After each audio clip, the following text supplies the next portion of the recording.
Good evening students, शुभ संध्या। और एक बार पुनः हम लोग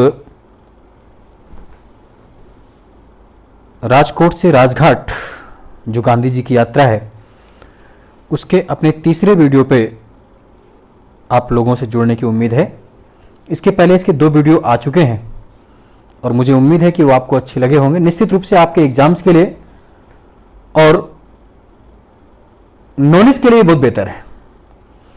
जरूरी नहीं कि जो व्यक्ति एग्जाम नहीं दे रहा वो इन वीडियो को ना सुने, क्योंकि गांधी जी एक ऐसा टॉपिक है जिसको सबके लिए उतनी ही महत्वपूर्ण भूमिका है जितने किसी परीक्षार्थी के लिए। बिना किसी भूमिका के हम लोग जुड़ेंगे और क्वेश्चंस को आप टिक करते हुए चलेंगे और पुनः आपकी वो ऊर्जा चाहिए जिससे हम आगे बढ़ें। तो आइए एक बार फिर से कंटिन्यू करते हुए बिल्कुल सीधे स्टार्ट करते हैं। आपको याद है कि लास्ट पीरियड हमने जो डिस्कस किया था Gandhi CR Das agreement in 1924, that we come to next point, that is Indian statutory commission 1928, in Hindi that is known as Simon commission. अगर हिंदी में बात करें तो साइमन कमीशन 1928 में इंडिया आया and the chairman of this commission is Sir John Simon. That's why this is known as Simon Commission and is also known as White Commission. Simon commission की अगर हम बात करते हैं तो इसको श्वेत कमीशन भी कहते हैं। ये क्वेश्चंस भी आया हुआ आपके एग्जाम्स में कि साइमन कमीशन इंडिया कब आया, तो फरवरी 1928 में आया, 1928 में आया। ये क्यों आया था? क्योंकि जो इंडियन गवर्नमेंट एक्ट 1928 था, भारत शासन अधिनियम 1919 था, उसके 10 वर्ष बाद भारत को और कितनी संवैधानिक और कितनी वैधानिक प्रगति हुई है उसकी जांच करने के लिए और कितनी छूट दी जाए उसके लिए। बट आप सोचिए कि जांच करने तो भारत की आया था, but there is no single Indian member in this committee. इसमें एक भी सिंगल भारतीय शामिल नहीं था। That's why this is known as white commission. एक भी भारतीय व्यक्ति नहीं था और इसमें पूरे के पूरे जो 7 मेंबर थे वो सभी क्या थे? ब्रिटिशर्स थे। तो कितनी बड़ा आप सोचिए कि जोक था, मजाक था कि अगर आपको जांच करनी है इंडिया की और इंडिया कोई मेंबर उसमें था ही नहीं, इसीलिए कांग्रेस ने इसका बहिष्कार, इसका बायकॉट करने का निर्णय लिया, चाहे लखनऊ हो, चाहे लाहौर हो, चाहे दिल्ली हो, हर जगह। और गो बैक साइमन, साइमन वापस जाओ के नारे लगाए गए। और इसी दौरान लाहौर में जब साइमन का विरोध हो रहा था तो लाला लाजपत राय जी ने इसका विरोध किया और उनके शरीर पर जो पड़ी हुई लाठियां थी, और उसकी वजह से 1 महीने बाद शेरे पंजाब लाला लाजपत राय जी शहीद हो गए। और उन्होंने कहा भी था कि मेरी पीठ पर पड़ा हुआ एक एक प्रहार आने वाले दिनों में अंग्रेजों के लिए कील साबित होगी। और इस तरह अगर हम ध्यान से देखें तो साइमन कमीशन असफल रहा। हाँ, आपके क्वेश्चंस के लिए इंपॉर्टेंट ये है कि साइमन कमीशन इंडिया कब आया? 1928 में आया। और साइमन कमीशन का विरोध करते हुए किस महान देशभक्त की डेथ हुई? तो उसका आंसर होगा लाला लाजपत राय। नेक्स्ट पॉइंट अगर करते हैं तो फिर उसके बाद इसी समय एक इंपॉर्टेंट मूवमेंट और आपके सामने है, बारदोली सत्याग्रह इन 1928। बारदोली पड़ता है गुजरात में। हालांकि ये डायरेक्टली संबंधित नहीं है गांधी से, बट एग्जाम में आपके आता है। तो बारदोली गुजरात में, यहां पर भी समस्या किसकी थी? फार्मर्स की, पीजेंट्स की, किसान की। और यहां पर बेसिकली काली पराज नाम के फार्मर्स थे, जनजातियां थी, जिनको गांधी जी ने रानी परास नाम का उपाधि दी। रानी परास कहा, बनवासी कहा। और बेसिक प्रॉब्लम क्या था कि यहां पर अंग्रेजों ने टैक्स रेवेन्यू में 30% की इंक्रीजमेंट कर दी, 30% की वृद्धि कर दी थी, जिसका विरोध यहां पर हो रहा था। और एटलीस्ट बाद में घटाकर 22% भी किया गया, बट फिर भी किसानों को ये 22% टैक्स देना बहुत ज्यादा था। एटलीस्ट सरदार वल्लभ भाई पटेल के नेतृत्व में यहां पर आंदोलन हुआ और वो आंदोलन सफल रहा और ब्रूमफील्ड व मैक्सवेल कमेटी बनी और एटलीस्ट उस टैक्स को उठाकर कितना कर किया गया? 6%, 6%। कौन सी कमेटी? ब्रूमफील्ड व मैक्सवेल। और यहां पर जो किसानों से खेती होती है उसको बोलते थे हाली पद्धति। क्वेश्चन आया हुआ पीसीएस में, हाली पद्धति मतलब होता बॉन्डेड लेबर, बंधुआ मजदूरी। और यहां पर जब ये बारदोली सत्याग्रह सक्सेस हुआ तो यहां की महिलाओं की ओर से महात्मा गांधी ने वल्लभ भाई पटेल को सरदार की उपाधि दी। क्वेश्चन भी आता है कि सरदार की उपाधि कब दी गई? तो 1928 में बारदोली सत्याग्रह में। ठीक है, तो यहां से आप याद रखेंगे। और इसके अलावा 31 अक्टूबर 1929 दिवाली डिक्लेरेशन, 1929 को दीपावली की घोषणा की गई लॉर्ड इरविन के द्वारा। और इसमें भी बेसिकली दिवाली डिक्लेरेशन में क्या था कि आपका जो देश की अगर बात करें तो भारत के लिए किस तरह संवैधानिक सुधार और आगे बढ़े उसकी बात थी।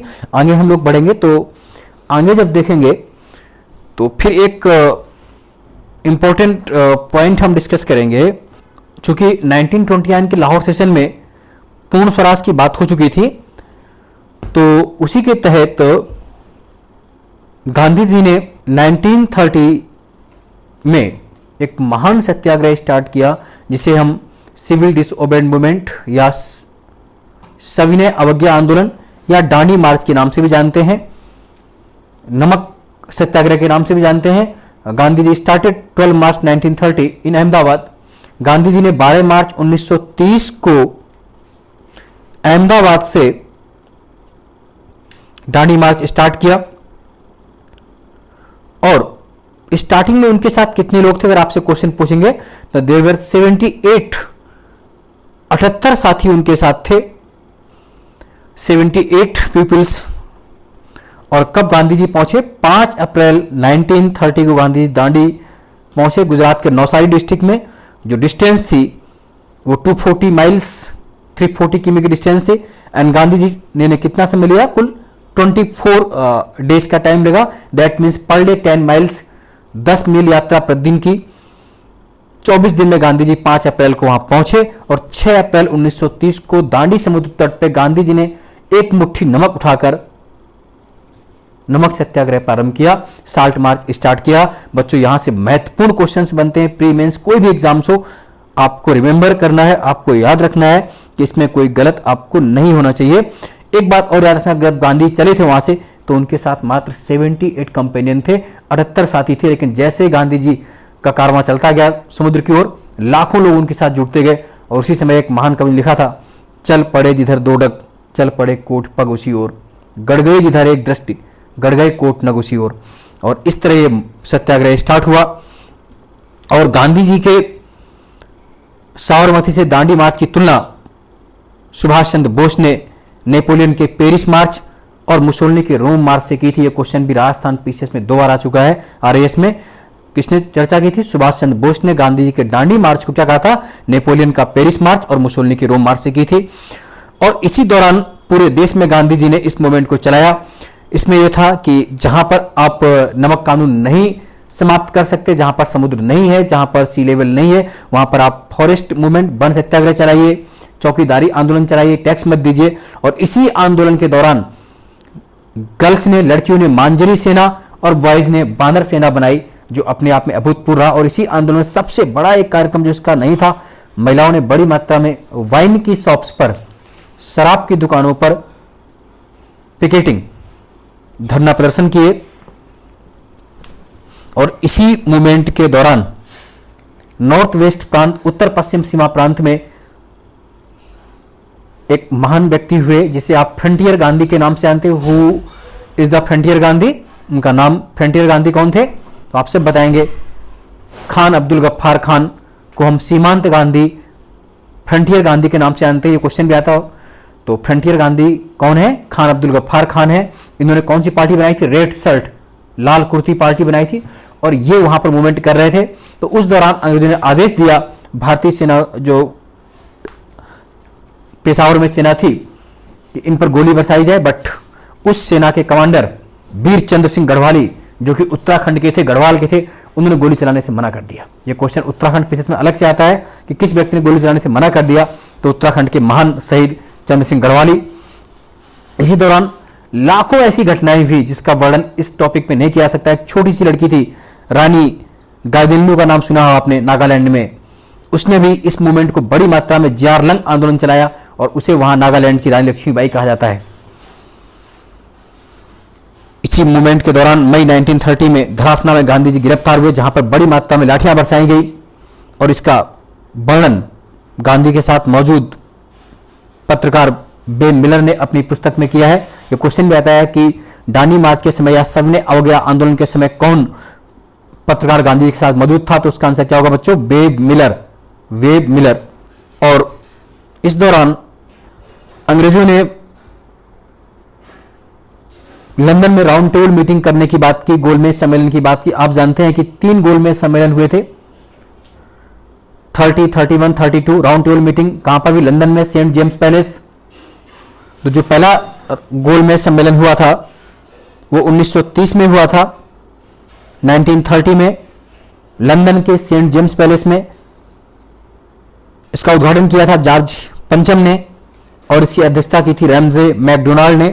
बट चूंकि इस गोलमेज सम्मेलन में कांग्रेस ने भाग नहीं लिया, इसलिए सक्सेस नहीं रहा, इसीलिए कांग्रेस को भाग शामिल करवाने के लिए 1930 में 5 मार्च 1930 में गांधी इरविन पैक्ट हुआ, गांधी इरविन समझौता हुआ, दिल्ली पैक्ट भी बोलते हैं इसको, दिल्ली समझौता हुआ।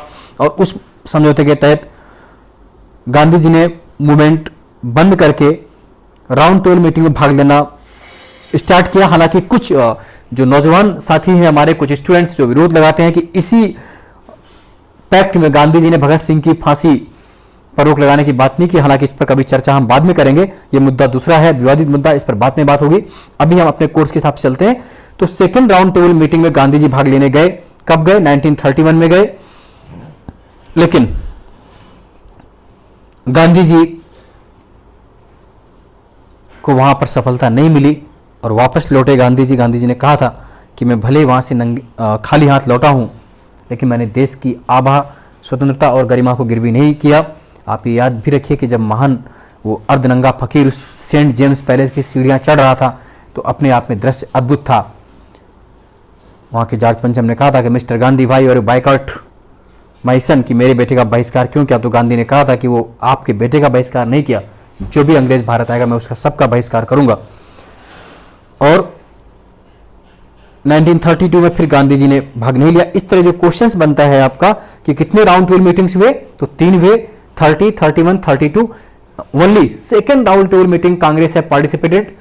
खाली द्वितीय गोलमेज सम्मेलन 1931 में गांधी जी ने भाग लिया कांग्रेस की ओर से, और फर्स्ट और थर्ड में कांग्रेस ने भाग नहीं लिया। B R. Ambedkar and Mohammad Ali Jinnah participated all 3 round table meetings. Most important questions, खाली बी.आर. अंबेडकर और मोहम्मद अली जिन्ना ने तीनों गोलमेज सम्मेलन में भाग लिया था। आप इस बात को याद रखेंगे, बार बार पूछा था। कांग्रेस ने सिर्फ सेकेंड राउंड टेबल मीटिंग्स में कांग्रेस की ओर से एम के गांधी ने भाग लिया, महात्मा गांधी ने भाग लिया था और किसी ने भाग नहीं लिया था। हाँ, बी.आर. अंबेडकर और मोहम्मद अली जिन्ना की अगर हम बात करेंगे तो उन लोगों ने, इन दोनों ने तीनों राउंड टेबल मीटिंग्स में पार्टिसिपेट किया है। इस बात को आप याद रखेंगे। तो यहां तक, हालांकि जो गांधी इरविन पैक्ट हुआ था 5 मार्च 1931 को, उसको कराने में तेज बहादुर सप्रू और एम.आर. जयकर की महत्वपूर्ण भूमिका थी। क्वेश्चन में आता कि किसने करवाया था, तो तेज बहादुर सप्रू और एम.आर. जयकर। और इस समझौते को एक एलन कैंपबेल जॉनसन थे जिन्होंने इसे सांत्वना पुरस्कार कहा था, कॉन्सिलेशन प्राइज कहा था। पीछे में क्वेश्चन आया हुआ है कि गांधी इरविन पैक्ट को किसने कॉन्सिलेशन प्राइज, सांत्वना पुरस्कार कहा था, तो उसका आंसर क्या होगा बच्चों? Alan Campbell Johnson. याद रखना, टिक करना। और एक क्वेश्चन हमेशा आता जो कराची सेशन हुआ था कराची में 1931, उसमें गांधी जी ने कहा था कि गांधी मर सकते हैं परंतु गांधीवाद हमेशा जिंदा रहेगा, और उनकी बात सत्य साबित हुई। आज दुनिया में गांधीवाद आपको देखने को मिलेगा। फिर राउंड टेबल मीटिंग्स की बात हम कर ही चुके हैं आपको। हाँ, एक क्वेश्चन डीप अगर कभी पूछ लें आपसे कि राउंड टेबल मीटिंग में भाग लेने के लिए गांधी जी किस जहाज से गए थे, तो उस जहाज का नाम था एस राजपूताना। ये क्वेश्चन भी आया पीछे में, ये गांधी जी किस जहाज से लंदन गए थे राउंड टेबल मीटिंग में, तो एस राजपूताना। और यहां पर गांधी जी मुसोलिनी से भी मिले थे, इटली के। और उसके बाद पूना पैक्ट हुआ, क्योंकि जो आपका थर्ड राउंड टेबल मीटिंग था 1932 में, उसमें मैकडोनाल्ड ने मैकडोनाल्ड अवार्ड पास किया, जिसमें से उन्होंने जो अनुसूचित जातियां होती है एससी, उनको हिंदुओं से अलग सेपरेशन करने की बात की थी, अंग्रेजों की चाल चली थी। गांधी जी ने इस बात से दुखी होकर आमरण अनशन किया। एट लीस्ट गांधी और अंबेडकर के बीच 1932 पूना पैक्ट हुआ। एक क्वेश्चन भी आता है कि पूना पैक्ट कब हुआ? 1932 में, बिटवीन गांधी एंड अंबेडकर। और इससे क्या हुआ कि जो सेंट्रल लेजिस्लेचर थी, केंद्रीय विधायिका थी, वहां पर 18% सीटें किसके लिए कर दी गई? दलित वर्ग के लिए कर दी गई। और प्रांतों में 71 से बढ़ाकर 147 कर दी गई। That is the Poona pact. And next question अगर बात करें, गांधी जी स्टैब्लिश्ड हरिजन सेवक संघ 1932 अहमदाबाद, गांधी जी ने हरिजन सेवक संघ 1932 की स्थापना कहाँ की? अहमदाबाद में की। पुणे पैक्ट कब हुआ? 1932 में हुआ, यह भी आप याद रखेंगे। और एट लास्ट गांधी जी ने 7 अप्रैल 1934 को गांधी जी ने दांडी मार्च को समाप्त कर दिया। और पंडित नेहरू ने इसे दुख का दंश कहा था। तो यहां से जो इंपॉर्टेंट क्वेश्चन आपके बन सकते हैं वो आप याद रखेंगे। दांडी मार्च से अब संबंधित कोई भी क्वेश्चंस आपको छोड़ना नहीं है, वो भले ही किसी भी एग्जाम्स में आपके आए। और दांडी मार्च के बाद फिर अगर हम बात करें क्वेश्चंस पे आगे बढ़ें, इस पेज में बढ़ना पड़ेगा क्योंकि बहुत लंबा है, तो आप याद रखेंगे कि उसके बाद जो अगला क्वेश्चन हमारा आएगा वो है आपका अगस्त ऑफर, अगस्त प्रस्ताव। 8 अगस्त 1940 को किसने पास किया? लॉर्ड लिनलिथगो द्वारा।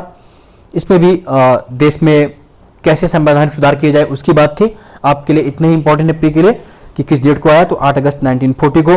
और उसके बाद व्यक्तिगत सत्याग्रह इंपॉर्टेंट क्वेश्चन है, कब स्टार्ट हुआ? अक्टूबर 1940 को दिल्ली चलो नारा दिया गया। इसमें यह था कि कांग्रेस अंग्रेजों का सांकेतिक विरोध करते हुए, चूंकि द्वितीय विश्व युद्ध में कांग्रेस की बिना मर्जी से अंग्रेजों ने भारत को शामिल कर लिया था, और इसी कारण व्यक्तिगत सत्याग्रह स्टार्ट किया गया। बच्चों कौन सा? व्यक्तिगत सत्याग्रह। और ये स्टार्ट कब हुआ? अक्टूबर 1940 में। इसमें नारा दिया गया दिल्ली चलो, इसीलिए इस मूवमेंट को दिल्ली चलो मूवमेंट भी कहते हैं। और फर्स्ट सत्याग्रह कौन था? विनोबा भावे। और सेकंड थे पंडित नेहरू। बार बार क्वेश्चन आता है कि व्यक्तिगत सत्याग्रह में पहले सत्याग्रही कौन थे बच्चों? विनोबा भावे। और दूसरे थे पंडित नेहरू। और विनोबा भावे बाद में पढ़ेंगे, आप याद रखेंगे। विनोबा भावे 1953 में 1951 में पोचमपल्ली आंध्रा से भूदान मूवमेंट स्टार्ट किया था। क्वेश्चन अलग से आता है कि who was the founder of Bhoodan movement? Bhoodan आंदोलन के प्रस्तावक कौन थे, समर्थक कौन थे, तो स्टार्ट करने वाले कौन थे? तो उसका आंसर होगा विनोबा भावे। भूदान मूवमेंट 1951 आंध्रा, अब तत्कालीन इस वक्त तेलंगाना में है, पोचमपल्ली गांव से, वो बाद में भी पढ़ेंगे। खैर क्वेश्चन आया तो बता दिया। इसके बाद अगर आप बात करें तो एक जो महान मूवमेंट है गांधी जी का और सबसे महत्वपूर्ण मूवमेंट है, जो सबसे आखिरी मूवमेंट है गांधी जी का, जिसके बाद अंग्रेजों को भारत छोड़ना ही पड़ा, तो लास्ट मूवमेंट है, महान मूवमेंट है, तो उसकी बात करेंगे हम लोग। भारत छोड़ो आंदोलन, क्विट इंडिया मूवमेंट 9 अगस्त 1942। कब स्टार्ट हुआ था? 9 अगस्त 1942। क्विट इंडिया मूवमेंट, भारत छोड़ो आंदोलन। इससे संबंधित जो प्रस्ताव पास हुआ था 14 जुलाई 1942 को, बर्धा प्रस्ताव। बर्धा प्रस्ताव में ये भारत छोड़ो आंदोलन रखा गया था और भारत छोड़ो नारा दिया था यूसुफ अली मेहर ने। और प्रस्ताव कब आया? 14 जुलाई 1942 बर्धा में। गांधी जी ने कहा था उस वक्त कि अगर कांग्रेस ने मेरा प्रस्ताव स्वीकार नहीं किया तो मैं देश की बालू से कांग्रेस से बड़ा आंदोलन खड़ा कर सकता हूं। क्योंकि उस वक्त गांधी जी बड़ी मना स्थिति में थे, विचित्र मना स्थिति में थे। और आप ये जानते हैं कि गांधी जी बहुत कम बोलने के लिए फेमस हैं। गांधी जी बहुत अधिक नहीं बोलते हैं। गांधी जी ने कहा था कि मौन सर्वोत्तम भाषण है। मौन सर्वोत्तम भाषण है। अगर एक शब्द से काम चले तो बिल्कुल मत बोलो, और अगर 2 शब्द से काम चले तो सिर्फ एक शब्द बोलो, क्योंकि मौन रहने में आपको एनर्जी बनती। बच्चों मैं आपसे भी कहूँगा कि आप कुछ देर मौन रहने का प्रयास करिए ताकि आपकी एनर्जी और आपका दिमाग सही रहे। हाँ, ये नहीं कि जब आपसे बोलने के लिए कहा जाए तब भी आप नहीं बोलें। बट इस मूवमेंट की बात करते हैं तो ये महान मूवमेंट था जिसे महात्मा गांधी ने 9 अगस्त 1942 को शुरुआत की और 8 अगस्त 1942 को मुंबई के ग्वालियर टैंक मैदान से, कहां से स्टार्ट हुआ? मुंबई के ग्वालियर टैंक मैदान से, जिसे आज हम अगस्त क्रांति मैदान भी कहते हैं। 9 अगस्त 1942 को मुंबई के ग्वालियर टैंक मैदान से मूवमेंट स्टार्ट हुआ और गांधी जी ने अपने जीवन का सबसे लंबा भाषण यहां पर दिया। कितने मिनट का? 70 मिनट का, 70 मिनट का भाषण दिया। और गांधी जी ने कहा डू और डाई, करो या मरो, अब या तो हम इस देश को आजाद कराएंगे अथवा पराधीनता देखने के लिए जीवित नहीं रहेंगे। ये गांधी हैं। इस समय तक आते आते गांधी को भी लगने लगा था कि देश को आजादी मिलनी बहुत जरूरी है और उनका नारा आया डू और डाई, करो या मरो। गांधी ने यह भी कहा कि हो सकता है कि कल सुबह हमारे सभी नेता गिरफ्तार हो जाए, मैं स्वयं भी गिरफ्तार हो जाऊं, बट जनता को स्वतः स्फूर्त रहते हुए इस मूवमेंट को स्टार्ट करना, और ये हुआ भी। ऑपरेशन 0 आवर, एक क्वेश्चन आता है कि किस ऑपरेशन के तहत नेताओं को गिरफ्तार किया गया? तो ऑपरेशन 0 आवर। और भारत छोड़ो आंदोलन में हजारों ऐसी कहानियां हैं। कानपुर देहात के पास केंद्रीय पड़ता, वहां की कहानी है। पटना के पास पटना में बांकीपुर जेल, जहां पर उन 7 बच्चों ने कैसे तिरंगा झंडा लहराया, अगर आप सुनेंगे तो आपकी आंखों से आंसू आएंगे। 7 वर्ष 8 वर्ष के बालक सेलुलर जेल पर चढ़ गए, एक के बाद एक गोली लगती गई और एटलीस्ट बच्चे ने तिरंगा लहराया। मतंगानी हजारा जैसी महिलाएं हैं इस मूवमेंट में, अरुणा आसफ अली इस मूवमेंट में है, जिन्हें भारत छोड़ो आंदोलन की महारानी लक्ष्मीबाई भी कहा जाता है। तो इस मूवमेंट में पूरे देश में एक तीव्रतम लहर दौड़ी देश में आज़ादी के लिए, और गांधी जी को आगा खां महल यरवदा जेल पुणे में गांधी जी को कैद कर दिया गया। इसके साथ अनेक बड़े नेता, 50,000 बड़े बड़े नेता कैद कर लिए गए। नेहरू जी को अल्मोड़ा जेल में रखा गया। तो इस दौरान जो द्वितीय पंक्ति नेता थे, जयप्रकाश नारायण, राम मनोहर लोहिया, उषा मेहता, उन लोगों ने मूवमेंट को आगे बढ़ाया। जयप्रकाश नारायण हजारीबाग जेल को तोड़कर बाहर निकले, राम मनोहर लोहिया ने भी। और इसी दौरान कांग्रेस रेडियो बनाया गया, जिसपे राम मनोहर लोहिया और उषा मेहता पर डे बोलते थे। एक क्वेश्चन भी आया कि कांग्रेस रेडियो पर कौन बोलते थे, तो उसमें किस लेडी का नाम है, तो उषा मेहता। इसी दौरान इस मूवमेंट की सबसे खास बात रही कि जो पैरेलल गवर्नमेंट बनी, समानांतर सरकारें बनी, कहां कहां, सतारा महाराष्ट्र में, तामलुक बंगाल में, बलिया यूपी में। सतारा में नाना पाटिल, तामलुक बंगाल और बलिया में चित्तू पांडे के नेतृत्व में कुछ दिन के लिए उस स्थान को अंग्रेजों से फिर करा लिया गया। चरखा स्कूल्स, गांधी स्कूल्स खोले गए और अंग्रेजों को लगने लगा कि अब हमें भारत छोड़ना ही पड़ेगा। और ये महान आंदोलन चलता रहा। इस दौरान इस मूवमेंट में बड़ी मात्रा में हिंसा भी, वायलेंस भी, बट गांधी जी ने इस बार इस हिंसा का जवाब आमरण अनशन से दिया और 21 दिन का उपवास किया। और गांधी जी ने कहा कि जो हिंसा हुई है वो हिंसा उन अंग्रेजों के द्वारा किए गए हिंसा के बदले हुई है। अंग्रेज इंतजार कर रहे थे कि ये बुढ़ा जेल में ही मर जाएगा, बट गांधी जी ने 21 दिन बाद उपवास तोड़ दिया। और जिस तरह महात्मा गांधी दुनिया को आश्चर्यचकित करते आए हैं और उसी तरह आश्चर्यचकित करते रहे। संघर्ष तैयारी संघर्ष। और इस मूवमेंट के बाद वास्तव में ये लगने लगा था कि भारत आज़ाद होने वाला, और वास्तव में अंतिम महत्वपूर्ण मूवमेंट है, जिसके बाद गांधी ने कोई बहुत बड़ा मूवमेंट नहीं किया, लेकिन इसके बाद अंग्रेजों को भारत छोड़ना ही पड़ा। और इंपॉर्टेंट पॉइंट अगर एक बार फिर से मैं डिस्कस करूं, ये मूवमेंट कब स्टार्ट हुआ, 9 अगस्त 1942 को मुंबई के ग्वालियर टैंक मैदान से। जो आपके क्वेश्चंस बनेंगे, किस ऑपरेशन के तहत गिरफ्तार किया गया, operation zero hour. Parallel government कहां कहां बनी, सतारा, बलिया और आप जानते हैं तामुलक में। गांधी जी का फेमस नारा इसी में था, करो और मरो।